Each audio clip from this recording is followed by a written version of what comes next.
आमने देखा प्रभुंर वाक्य रोमियो तार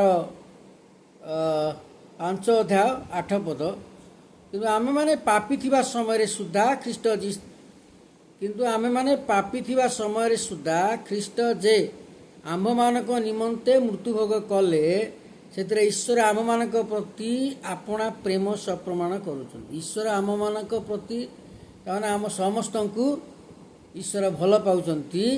सेथिबाई आमे माने जे पापी थिलु से पापी थिबा समय प्रभु जीशुख्रीष्ट आम मानकर पापर दंड से बहन कले। आम मानकर पाप निमंते से मृत्युभोग कले जद्वारा से दंड आम मानक प्रति घटब नहीं। से दंड प्रभु जीशुख्रीष्ट से कालवरी क्रूसरे नहीं जाइछंती।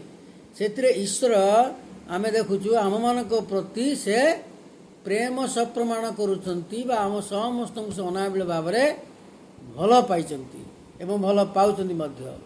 एवं आसतु आमनकर दायित्व जे आमे माने किभली प्रभुंकर से उपस्थिति बा आमे पाई परिबा आमे से परित्राण जद्वारा आमनक जो पाप निमंते आमनक से आमन पाप निमंते मृत्युभोग कले सेदिबाई आमମାନଙ୍କର कर्तव्य आमने प्रभु जीशुख्रीष्टଙ୍କର सहभागितारे थाई आमे जेपरि अनंत जीवन पाई परिबा। तेणु आसु एबे ही आमने स्थिर करिबा।